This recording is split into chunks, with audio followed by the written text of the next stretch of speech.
อันนี้ดีเด็ดปลาคำโค้งหาเนี่ยตาซบเต็ง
ตาซบเต็งตาซบเต็ง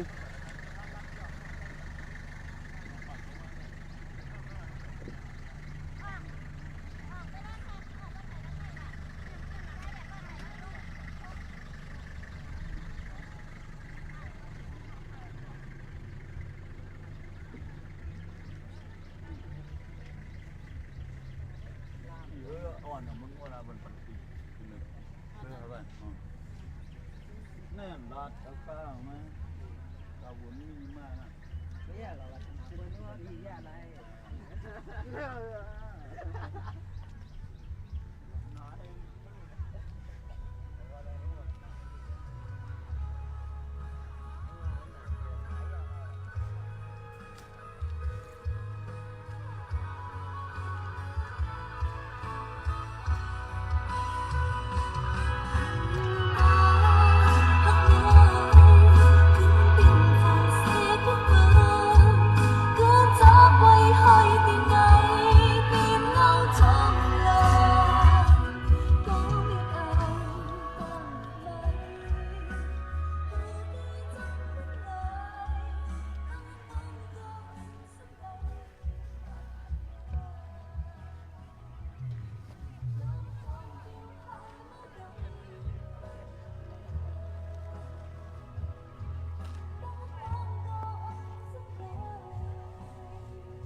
อันนี้เป็นตาซบเต็งคันนี้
เอาไม่เรื่อ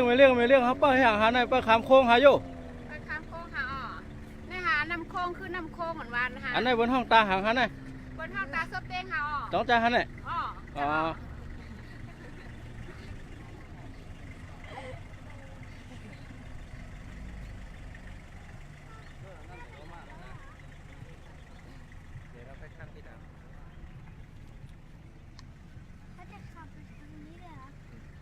กล้องนี้เนี่ย ตาสเปงไปเลยไปรอเลย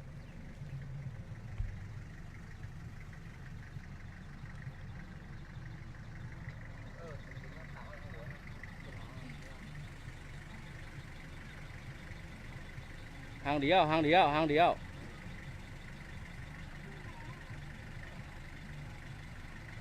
สวยไหม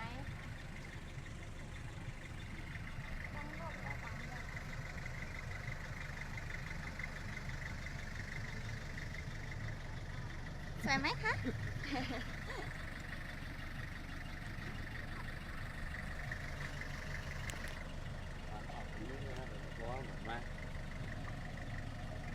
อันนี้ปลาขามโค้งหาเนี่ยปลาอึด แซ่บเลยก็หนอไปหนอ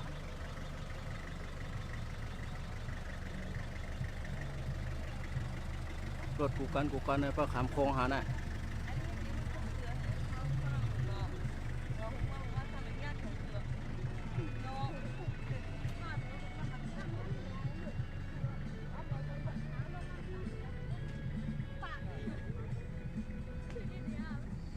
อันนี้เป็นพี่น้องเมืองใต้เขาขามหมดเสียงเขา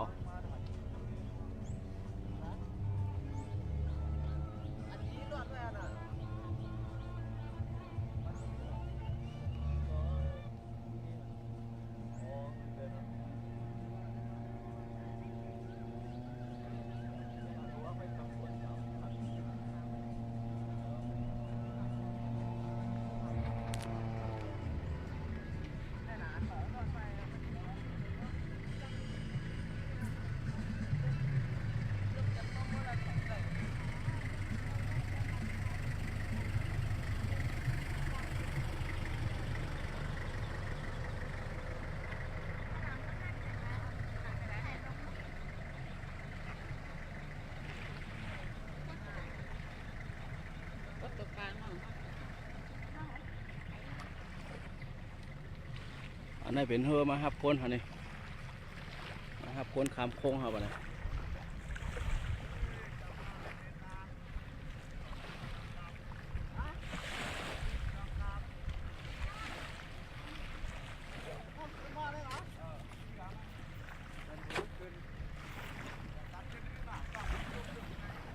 ระหว่างขี่เรือถ่ายรูปให้หน่อยจีอันนี้ขอว่าขอก็หรอน้อง อ๋อคืนเฮือเข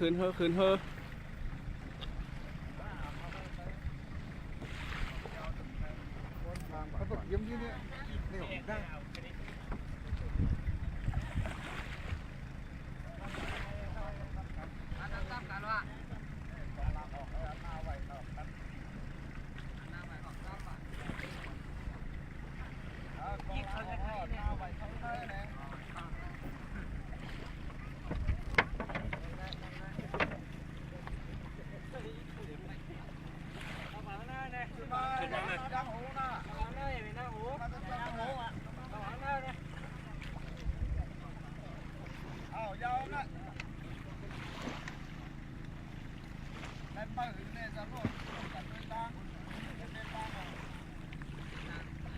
อันนี้เขาเฮือขามโค้งครับอันนี้ตาสบเต็ง